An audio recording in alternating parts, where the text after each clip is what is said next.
and happy Monday. Welcome to our weekly Brain Balance Live. I'm Jen. I'm a fellow Brain Balance mom. And as always, I am here getting to pick the lovely Heather Wells' brain for information about, frankly, our brains and our children's brains. Heather, how are you? I'm good. I'm admiring your post-vacation glow you got going on. Do I have a post-vacation glow? You do indeed. Yes. Oh my gosh, guys! It was spring break for me and my family, and so we are actually based in Florida, and we took a trip to North Carolina. So we've been seeing some different climates. I have to tell you though, Heather, I'm really super excited to talk about our topic today because, as you know, being out of routine kind of throws a wrench in things sometimes. I'm so looking forward to our weekly get back on track session to, just kind of recenter. Heather is always so good to give us amazing tips. So Heather, today, what are we going to be focusing on for our little chat? We are going to talk about defiance and across the ages. I mean, this can happen in the little ones, teens, and adults.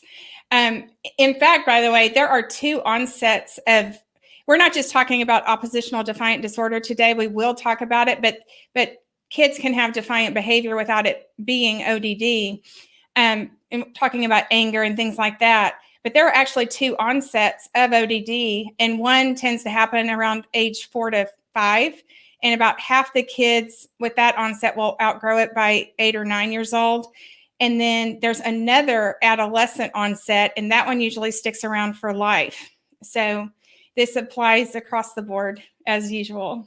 This one is super, super close to home. For those of you at home who haven't tuned in before or don't know my background, I have a child who has ODD and ADHD.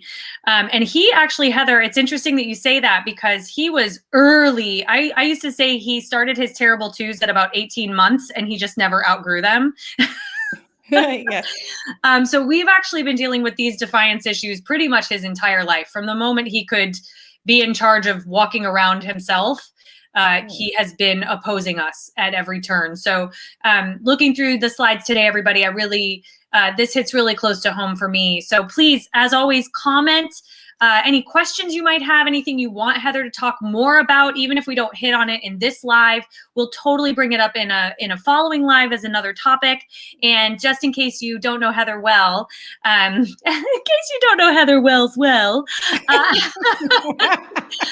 she is a board certified cognitive specialist, a therapist, and the National Autism Summit speaker. So she really is a wealth of knowledge. Please drop your comments in. It is her passion, her mission, her life's ambition, that rhymed, to help us, with our struggling kids and with our struggling selves. So without further ado, Heather, thank you so much. And where are we going to start? We're going to go ahead and hit with the slides. And Dr. Ross Greene from Harvard is one of my heroes. I mean, when I grow up, I want to be more like him. Such a smart guy. And this is a quote from him that is super powerful. Challenging kids are lacking the skills of flexibility, adaptability, frustration tolerance, and problem solving, skills most of us take for granted. Understanding why your child is challenging is the first step. And there has never been a book I recommend more highly than The Explosive Child by Dr. Greene. And I have a bit more information on that later. But believe it or not, even though it doesn't always seem this way, kids usually behave well if they can. Behavior is communication. It's like there is an expectancy being placed upon me that I'm struggling with, that I don't think I can live up to. And it falls under these realms. And if we break that down a little more specifically, when you look through this list on the right, when was the last time one of your kids, or if you struggle with anger and maybe budding authority too, when was the last time you felt this way and none of the skills on the right were called upon? And this isn't even an exhaustive list. Impulsivity. A lot of kids with ADHD have issues with defiance or what looks like defiance. And we need to think about, is it actual defiance or does it look like defiance? Because kids who don't have a brake pedal in the brain jump to action before thinking about the consequences. They might get emotionally hyperaroused. I did a whole show about how hyperactivity is not just about physical activity. It can also be emotional hyperarousal in the brain, anxiety that can come from, I wasn't expecting that. I don't know what to expect. It's unpredictable. It's ambiguous. Shifting and sustaining focus. This is another regulation issue. It's one of our first executive function skills to develop is regulation so that we can pay attention. And then we learn how to shift attention. We talked about this a couple of weeks ago. But it's not just emotional regulation, it's attention regulation. Sometimes it looks like kids are being defiant. I told them to do this, and they're playing a game instead of folding their clothes. And sometimes that might be defiant. I'm not doing it because you told me to do it. Sometimes it might be, I got distracted. So we really have to think about why is it happening? Because the first step is not to handle the behavior. The first step is to take care of the struggles that are leading to the behavior. What is this communicating to you? A lot of times changes happen. I had this plan in my mind and being able to shift gears and change mindsets. I need to do a different workaround because plan A is not going to work out. This also leads to hope in kids. We talked on a show about how 95% of learning differences are either due to executive function and or language challenges.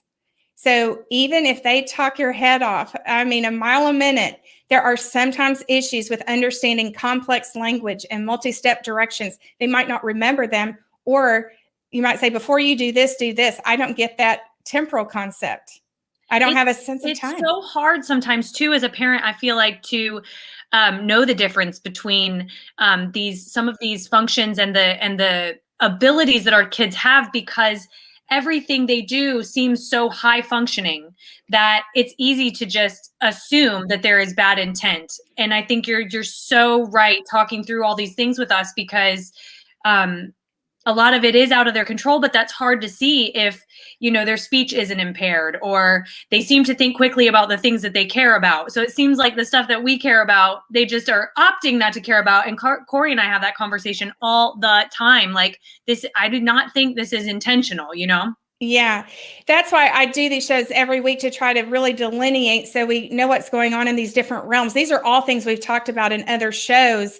But yes, it's so easy when it looks like defiance for us to escalate, which is going to do nothing but make it worse. But we need to give them the benefit of the doubt and think about what skills are being called upon. What are the patterns here?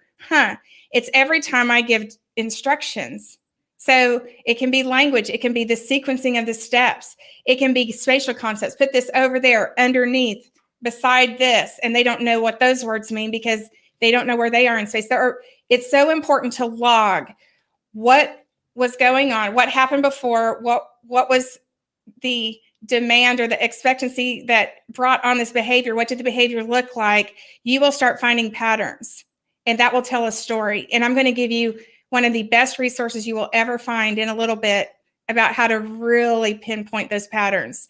But seeing shades and degrees of things, so many times kids who lack connectivity in the brain and between the body and the brain see everything black and white. Everything's great, flip a switch, everything's horrible. This is right, this is wrong. Being able to, we live in a world of a lot of grays. That requires a ton of perspective. Can they take on the perspective of someone else? Do they realize how their actions are impacting someone else? Even if they do they have the brake pedal to stop and think through that? Are they using their thinking mind, or are they using their emotional brain? We talked about in school how a lot of behavior happens because I'm bored, I'm anxious, I don't think I'm going to do well. Emotional brain takes over and you react instead of logically thinking through things. And then we as parents can do the same thing, because as human beings, we're going to get heightened. So that's why we have to take a step back. But cognitive distortions, inaccurately interpreting things, that could be missing body language, tone of voice, facial expressions, all of those nonverbal social cues. It could also be cognitive distortions about themselves. I'm so stupid. You always do that. I never get to do what I want.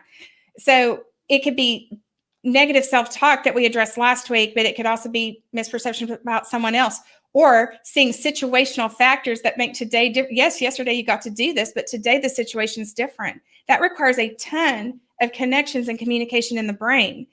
Sensory motor skills. We've talked so many times about how we learn first in our sensory motor system. So there is more to sensory motor skills than the kids who are covering their ears or squinting their eyes.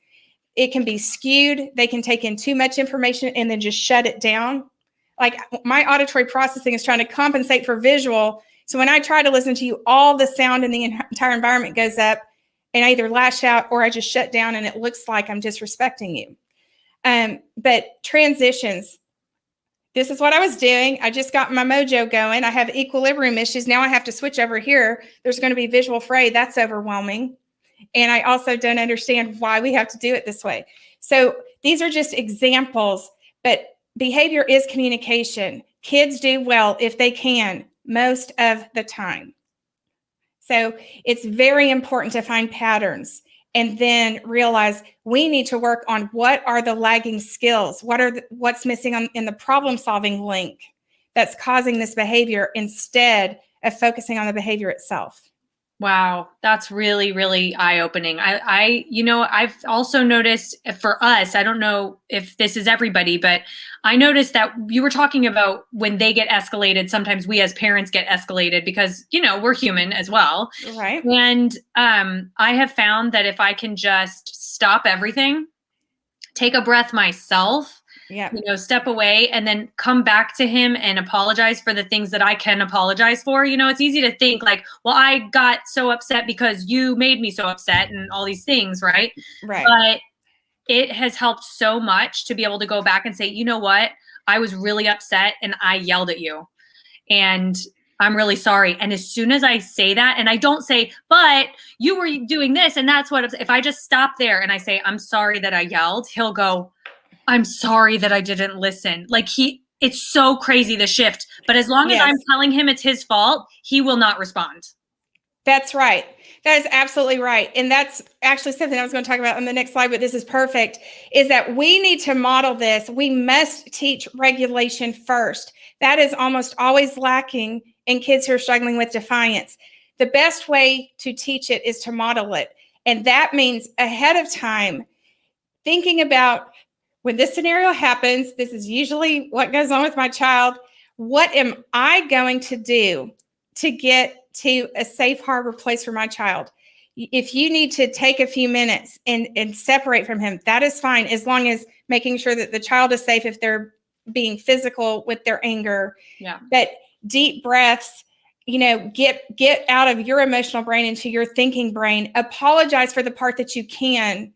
It does not mean that you're saying that what your child did was okay, but one of the hallmarks of defiance usually is blaming other people. When you're already owning your part of it, you're teaching them to do the same thing.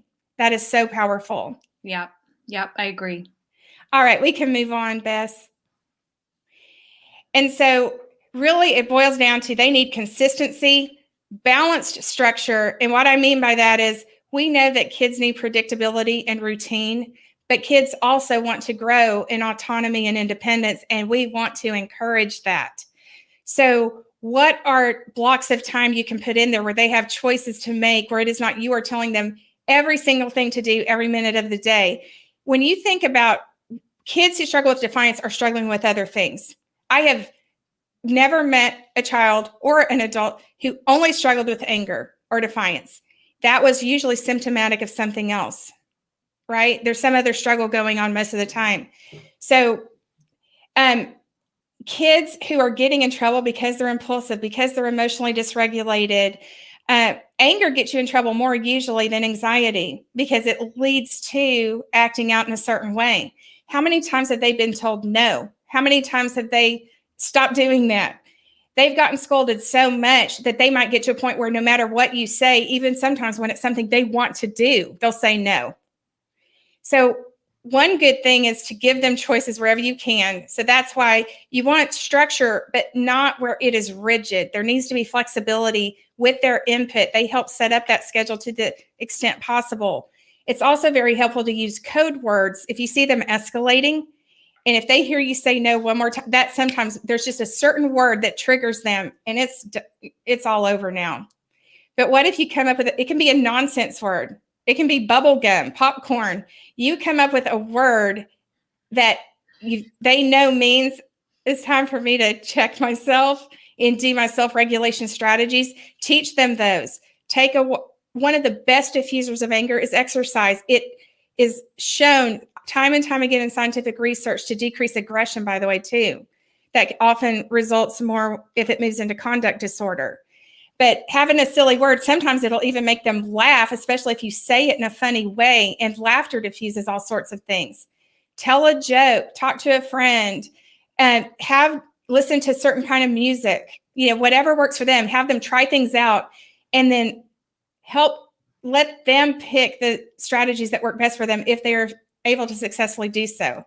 Do you do that through modeling as well? Like, say, for instance, the exercise. Like, my husband really does love to exercise, and it does help him work out his emotions. Mm-hmm. So would you recommend for a child who's being defiant in a moment, and you say, you know what, I'm getting upset, you're clearly feeling away, I'm going to exercise because that's what helps me work through my emotions? Do you just open the door for them and say, you're welcome to work out with me if you'd like? Or, because like sometimes trying to get them to do something else, they see that as like you trying to make them do something as well. Like, do you just model it and hope they join? Sometimes if things are escalating, they're not going so great, and this sounds silly, but this is the point. You just get down on the floor and do 5 or 10 push-ups. That's funny. Because y'all are sitting here like, and you just drop and you don't even have to talk about it. You drop and start doing push-ups, and then you say, I feel so much better. That just took away my anger. And you're not telling them to do it, but you are intentionally talking about the benefit it was to you. And sometimes it's so funny, they start laughing, or they just jump down and start doing it with you. Like, that was unexpected, but in a good way. I thought they were about to say something awful about me, even though that's not what parents are doing. It's how it's perceived. And instead they did push-ups. That's funny. Yeah. I love that. And so you would just say the nonsense word there too. That's where you would use that and just go, oh, bubblegum. Time for me to do some push-ups because they make me feel so much better.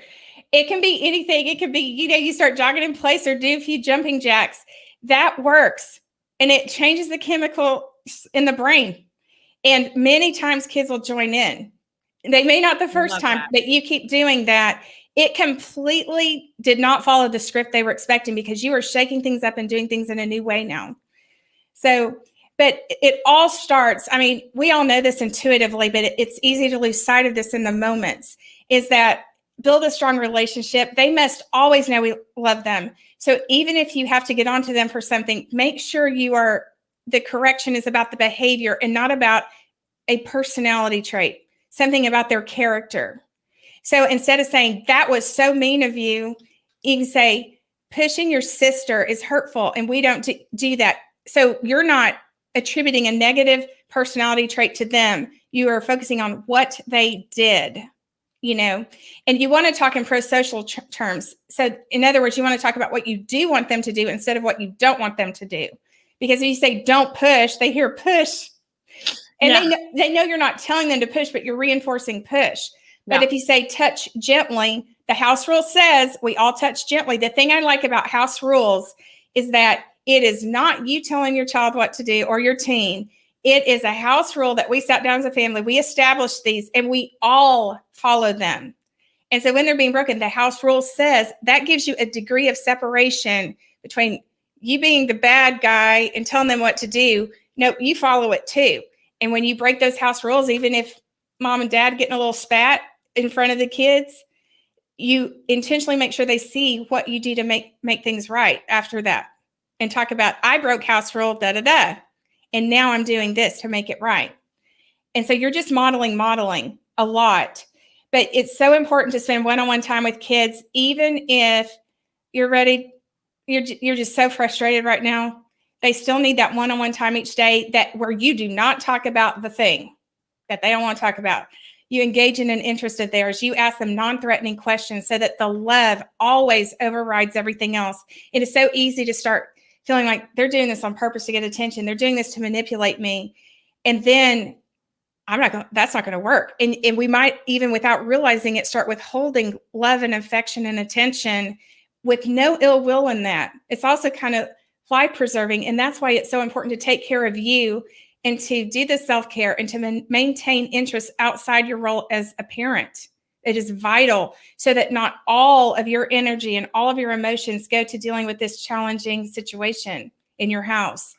It's so easy to feel like it's it does become a pride game at some points. I really do have to check myself sometimes. Yes. I'm so glad you said that, because it does not work to get into a battle of the wills. That, believe it or not, the kids want to know that you are the authority figure in the house. They are just seeking some control of their own, and they are facing expectations they can't handle, they are struggling with. If it helps ego in the moment, tell yourself, I am winning, even though you're not trying to win. I am winning by being the one in control of my emotions, by being the one who's modeling, by setting the stage for the environment in this house. So if you need to tell yourself that that's winning because of the ego in the heat of the moment, do it. That is better, because there is an anger radar in kids with Defiance. Boy, they're going to match it. In fact, I've told y'all before that a lot of studies show that kids will detect anger with anything that is not overt happiness, even monotone, flat, kind of neither here nor there, might be anger in their eyes. So don't take the bait. They are on their turf if they're in an argument. Sometimes they're thriving in conflict. You're winning by not letting. That's the thing. ADHD happens, or autism or dyslexia, learning differences happen whether or not someone else is present or not. It's present. Defiance and confrontation can only happen with two people, and you are taking the other person out of the equation. It can only happen if they have an authority figure to defy who will engage with them. Yeah. And that's not what we do. We de-escalate. We don't take the bait. Start each day fresh. I know this is hard, and I've had parents say that feels like I'm just giving them a free pass. They are not choosing to be oppositional. They are struggling, and it is communicating this to us. And if we don't start each day with a clean slate, they get to, what's the point? Why should they try? I'm so far down, I can never climb out of this hole. Yeah. So if you want to pick one specific behavior to target at a time and ignore the rest, pick what is the most, they're rough with little sister. Okay, that's number one, or whatever it is. What things fall to the side in the meantime, where if they feel like you're picking on them for every single thing they do wrong throughout the day, I can't win. And next day brings in all my mistakes from yesterday, so I don't care anymore, and I get more oppositional. Are you sure you're not giving marriage advice right now? This would apply here too. And it does apply because this happens in adults. You know? Yeah. Absolutely. But if they're using swear words and they are saying them 50 times a day, you can let them know that if you control this and you don't say them any more than XYZ number of times, we're going to do, and you do something tangible with them that's fun, a little reward. Positive reinforcement works much, much better. Punitive punishment that works with neurotypical kids does not work with the ones who are atypical. No, it does not. It does not work. It will increase anger. Fact, decades of research. It will not work. Yep. So it is so important. Don't listen to all those naysayers that'll tell you you're being too easy. I can't even tell people. I'm like, you do not live in my house. You do not understand how hard it is to completely flip the switch on something that is accepted as so traditional, and society will tell you that you are just giving them a pass on all their bad behavior. And you're like, no, you don't understand. Right. Positive reinforcement works but allow them to face the naturally occurring consequences of their actions. So if they throw a vase and it breaks, they clean it up and they buy a new one. They save up money to buy a new one. They chose to do that, and they are learning responsibility by taking care of that. And you did not impose it. That is a naturally occurring consequence. Those are brilliant for teaching kids. Yeah. But we've talked about staying calm. We've talked about the routines, identifying triggers. That's all about finding the patterns. I've got the perfect resource for you on that. All adults must be on the same page. Mom, dad, if grandparents, anybody in this child's life, teachers, anyone who's a significant adult in this child's life needs to know what you're doing and be going about this the same way, or else it is very confusing. And you don't want them trying to pit different adults against each other. I am so glad you touched on that, because I often wondered about that. If, does it matter if somebody else is using a different way when they're in charge of your kid? It does. Or even if you have a 2-parent household and one parent handles it one way and one parent handles it a different way. So you're saying it does. Wow. Yes. That makes it hard. We're talking about consistency, and that's inconsistent. And then you're the bad guy because grandma doesn't do that. And sometimes that's hard. It is very important to have open conversations, teach them what you're doing and why it matters. This is critical, or else you are painted more as the bad guy. But if everyone follows the same rules, they know what to expect, which decreases anxiety. Nobody's the bad guy. This is how the world works. And you can move from there. I think we've talked about most of these already, so we can go ahead and move on. All right. What are we going to be talking about next? Let's see. So I already talked about, I love this cartoon. Like, this dude's fishing and the fish is holding something out of the water, wiggling the worm, trying to get him to take the bait. You're winning. You talk about the ego. Don't take the bait. You are winning. They're trying to pull you into the water. I know it's hard. I have to say it anyway. Try not to take the behavior personally, because it's not. Sometimes horrific things come out of kids' mouths. Understand that they are not speaking from their thinking brain. Their guard dog, the fight or flight, might say, I hate you, or you're such a bad parent. Y'all know the things, okay? That does not mean that that's what they actually believe, no matter how many times they say it. It is not their thinking brain talking. It is, when you're in fight or flight mode, they are talking to what they perceive as a threat. It's something that you would say to somebody in the parking lot coming up on you when they shouldn't be. They do not mean it. And I know that's easier said than done. But we talked about the one-on-one, get out of the negativity, positive opposites. So if your child is yelling, throwing things, whatever the case may be, don't yell over them. How many times I've heard, they'll only listen to me when I yell, but it doesn't work, because then the same thing happens the next day. Yeah. So when they're yelling, you start talking more softly. You start being very gentle as you put things away that they've been throwing. Calm. So the positive opposite is they're yelling, you start talking barely above a whisper. They're throwing, you model gentleness. Whatever the thing is, you do the opposite, and you're modeling. 2 free requests is recommended by a lot of experts, and that is, you give them something to do and you wait 2 minutes. If they don't do it, okay, I'm going to repeat what I asked you to do again. And so you repeat it. Do you understand what I'm asking you to do? Please make the right choice, because the house rule says that if we don't do this, XYZ happens. Like, they don't get screen time, whatever. Like, punishment needs to be non-aversive, but it needs to be much more about positive reinforcement. And it is very counterintuitive, but to think about, yes, I am the authority figure. I set the rules in this house, and you're right. If they say, I don't have to do what you say, you're right. You don't have to. That is your choice. However, when you make that choice, you're also making the choice to not get to do XYZ. And you also want to drive the car. This is, if you make this choice, it's showing me that you're not responsible. So it sounds very counterintuitive to agree with kids when they're saying, I don't have to do what you say. You're right. You don't. That is your choice. However, what is also involved in that choice is this. Yeah. What a different script. You are flipping the script on that. Yeah. And the reciprocity, I have a book recommendation for you at the end, but she had tried everything with her son and nothing was working. And so she finally, let's say she would ask her teen to unload the dishwasher, and she would say it 2 times. He still wouldn't do it. She wouldn't say a word. She would do it herself very calmly. And then he'd say, hey, will you take me over to Jason's house? I'm sorry, I can't.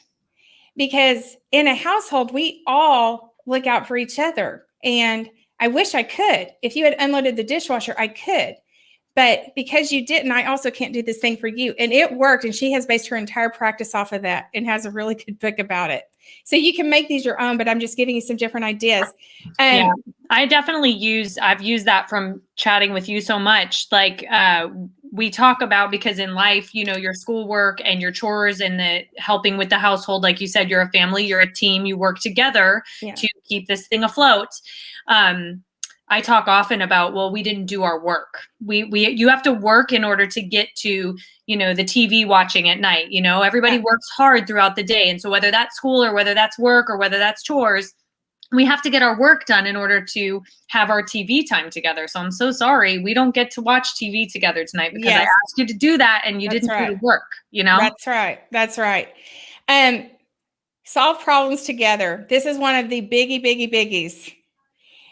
When they take ownership, brainstorm solutions together. I've done whole shows about how to teach problem solving, but in short, identify the problem. It could be a big emotion. It could be a situation they're facing. Brainstorm solutions. This takes anxiety out of it because you're just brainstorming. You're just thinking of, some of these will work, some of them won't. We're just throwing out all the ideas right now. I love it. Think about the outcomes based on what you brainstormed. You're teaching them cause and effect, predictability. You're growing executive functions, which is one of the main struggles that leads to defiance. And then take action.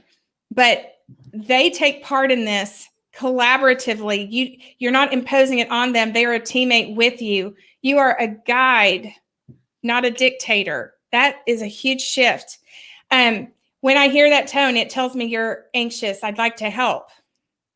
Even if what they've said to you is awful, you don't respond to that. You are showing concern for them, and you're also helping them identify a feeling that is leading to behavior. And so it could be, hey, you grab the chips, I'll grab the salsa. You can even have a routine. It's pausing. It's giving that settling time. You break away from it to go grab the snack or whatever, and then you sit down and talk, and both of you are in your thinking brain instead of your emotional brain.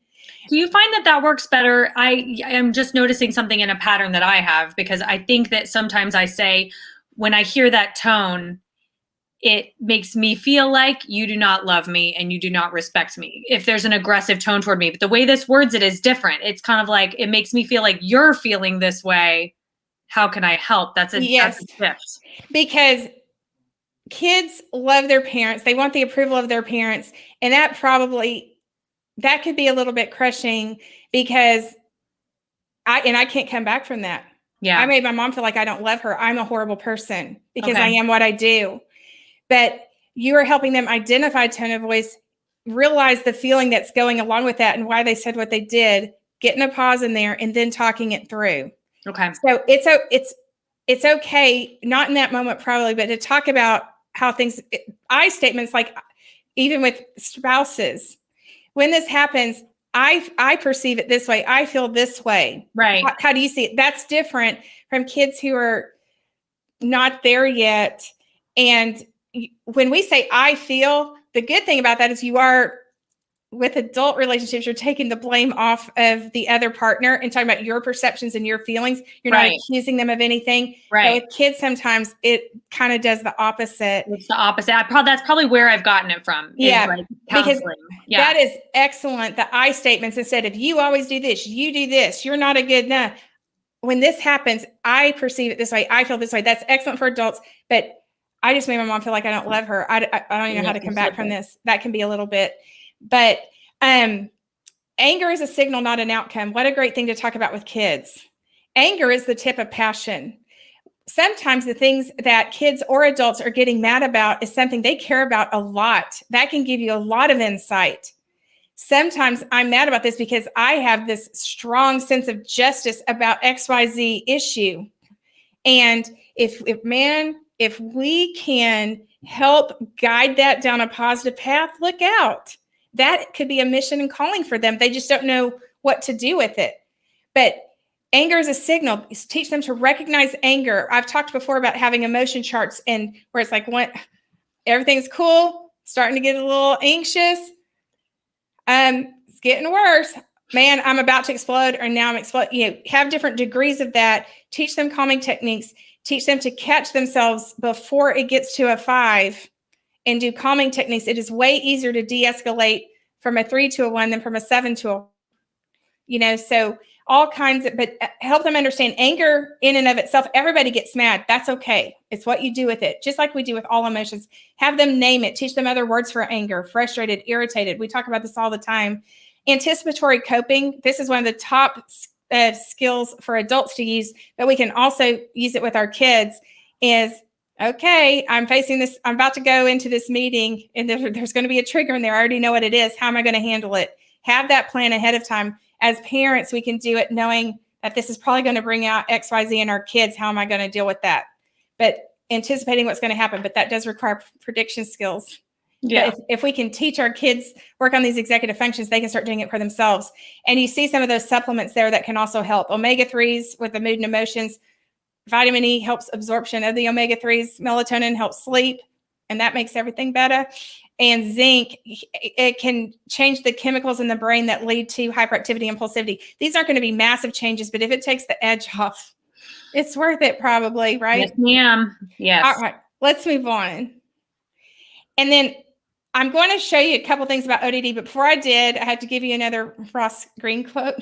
Diagnoses validate that there's something different about your kid, but they can also be counterproductive in that they can cause caregivers to focus more on a child's challenging behaviors rather than on the lagging skills and unsolved problems giving rise to those behaviors. Lagging skills, unsolved problems. How you understand and respond to the hand you've been dealt is essential for helping your child. So that is from one of, he is widely considered probably one of the world's foremost experts on defiance. He is brilliant, has written numerous books. There's probably not a professional I have more respect for than him. And he is, don't focus on the diagnosis. There's a time and a place, they serve purposes, but it can be counterproductive if you're fixing the behavior instead. It is all about lagging skills, unsolved problems. All the experts will tell you we must first take care of why it's happening in the first place. Oh, ADHD is leading to defiance. We got to take care of that. Let's get the brain balance. Let's take care of impulsivity and help with their focus and all those executive functions. We cannot put a Band-Aid on behaviors. We have to address why it's happening in the first place, get to the foundation of it. Having said that, ODD on the next slide, I'm not going to really read the criteria there because I think if you are watching this and you have Defiant kids, you already know what it looks like. But just so you know, because I do get these questions sometimes, kids or adults would need to exhibit these behaviors often. And it has to last for at least 6 months. It has to be more than what appear, because there's always going to be some defiance, some bucking authority, some disobedience. But think through, is it actually that they're struggling to understand what they're supposed to do? Did they really forget? Did they tune me out because it was overwhelming, auditorily wise or complexity wise, et cetera? But, and then they've been spiteful and vindictive at least 2 times in the last 6 months, but the others are often much more than you would expect it's just the extremity and the frequency of it. But I've already mentioned the 2 onsets. It may only occur in certain settings, and this can be really aggravating. You want your child to behave in school and you want them to behave with other parents, but I've been the mom of 2 boys with lots of defiance. I felt like a horrible person because they would come to me and tell me what angels my boys were. And I felt frustrated about that. And I'm like, what kind of person? I was happy to hear it. It also frustrated me because then it made me think it's my fault. Right. Why are they acting like that with me and not with everyone else? I was so frustrated by that, even though I appreciated the kind comments they were saying. Yeah. And then it really feels like manipulation. But there are different triggers. There are different demands. There is a pattern. There's a reason this is happening. But it can be just at school, not at home. Just at home, not at school. If you have people raving about your angel children, I've been there. And you're thinking they don't understand. That is not the way it is at home. And I'm not crazy. It is really bad. I believe you. I hear you. That was my life. Yeah. And it can be almost hard to believe the things you hear from school because they don't act like that at home, but they have so many different demands there. But strong genetic link. There are environmental factors. Dr. Brian, I do the shows with on Thursday, sent me an article this morning that I only had time to scan. I'm going to read it more thoroughly later. It was even talking about how harsh parenting and lots of yelling actually changes the size of the brain. It's brand new research that came out.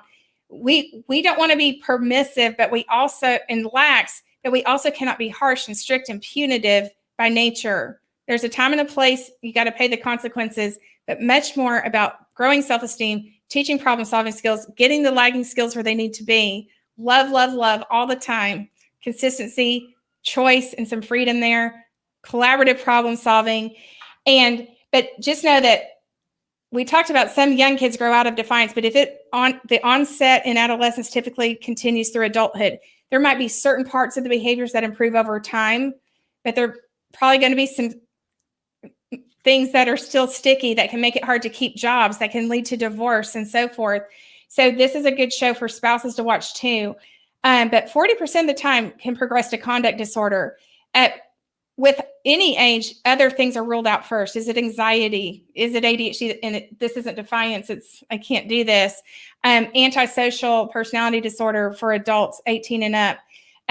But that conduct disorder, it starts to be much more about aggression, destruction of property, deceitfulness, theft, serious violations of rules. I mean, truancy, maybe trouble with the law, that kind of thing is the path this can go down. But we also know that adverse childhood experiences increase the chance of developing ODD or just defiance, even if it doesn't quite meet that classification. And the types of friendships can make a stronger or a weaker case for developing ODD. But because there is a strong genetic link, there might be a strong-willed parent with a strong-willed child, and that can be a big clash. So it's not necessarily fair, but we have to go above and beyond to balance ourselves in the situation because the child is not prepared to do it. Okay, and that's from Dr. William Dodson. He's another brilliant guy that I admire a lot. Okay. There's so much to talk about. I was trying to drill down on some of the things, but I wanted to give you resources. I cannot imagine in my lifetime there ever being a book I recommend more strongly than The Explosive Child. Now, I put 2014 in parentheses because there is a 2021 release of the book, but it's an abridged version. It might be fine, but every page of this book is golden. And on page 42 of that book, there is a checklist. Sometimes like, there is no rhyme or reason to when my child is defiant. Dr. Ross Green will help you pinpoint it and walk you through what to do. You pick one challenging behavior at a time, ignore the rest. Yes, it might drive you crazy for a minute until you start realizing there's more peace in the house. They don't feel that they're always being come down on. Then you go to the next one, then the next one. Collaborative problem solving, working on those lagging skills. Kids behave well if they can. And then he came out with Lost at School. Why our kids with behavioral challenges are falling through the cracks and how we can help them. He talks about how all this zero tolerance stuff at the schools, it's like the kids who are behaving well don't need it, and it's not working for the ones who don't. Where are we going wrong? It's excellent. So if you work in the school system, teachers, that's an outstanding one. I think it's even great for parents too. But raising human beings, creating a collaborative partnership with your child. You want to be a collaborator, not an enemy with your child. And then his site is livesinthebalance.org. Fantastic overview of his CPS model. And I'm not talking about Child Protective Services. It's excellent. There's questionnaires. He will just point you in the right direction. The Defiant Child is an excellent book. The Whipped Parent. This is the one I mentioned on the other page, a woman who had a child nobody could seem to help. She went to school because of her child to study this stuff and now is a counselor working with kids and changing lives. And she's just very real. I mean, it's plain speak because she's been there. And speaking to the parent so much, not just the child, but how a parent can get through it. Your Defiant Teen, Russell Barkley, brilliant, brilliant guy, and Arthur Robin. And Taking Charge of Anger, that is specifically for adults and how to handle anger. So we got things for the kids, teens, and adults here. I love that. I am going to keep that list and I'm going to make my way through it. It's hard. It's good advice that you said, taking one behavior at a time for your child. Something interesting for me in my line of work. Sometimes when I'm acting, I have to take one note at a time because all the notes that the director gives me are overwhelming. So as long as I fix one thing at a time when I'm performing, it's very helpful to break that down. So I think that that's good for all of us across the board, especially when I'm reading these self-help books. Sometimes it can get overwhelming, the amount of information, and I can start to feel like a failure because I'm a perfectionist. We've talked about this. So I feel like I can't do everything right. And so I think we can all take that advice that you gave us to give to our kids for ourselves as well. Yeah. And they're going to feel that grace and not just feel like you're coming down, but they do what they can. Please talk about correcting the behavior and not a personality or character trait, because kids will take that to heart and it will really impact their self-esteem, self-confidence, self-worth. I love all of the words that you gave us today. Thank you so, so much. This was such an eye-opening conversation. If you're watching this on the replay, make sure you put comments in the comments section. Heather always keeps an eye on those and will answer your questions, and you can message her. You can follow her at The Hidden Turn. And as you can see here, you can find her on Facebook. And then these are all the different brain balance locations in your area. As I said, I'm a fellow brain balance parent myself, and it has just been a world of difference in helping us help our son. So thank you, Heather, as always. Great, great advice. And are we going to catch you again this week with Dr. Brian? Yes, we will be back Thursday at 3:30 as usual. And I also will share that we are now serving adults officially. So we work with the little ones all the way through adults now. We're so excited. I never realized how much self-work I was going to be doing becoming a parent, but I'm so grateful to my kids every day, because I do think that as hard as this struggle is and as challenging as it is every day, I do think it has helped me grow into a more complete human. So thank you for being there to help us through this, Heather. Well, shoot, I wish I'd done so. I got a lot of this wrong as a parent. You don't know what you don't know, but if I can save someone, cut down the learning curve on some of this that I wish somebody had told me, I'm happy to do it. Well, we're forever grateful. And to everybody at home, thank you for watching. And we will see you next week. Same time, same place, Mondays, 2:00 Central. We'll see you next week. Bye, Heather. Thanks, everyone. Bye, Jim. Bye.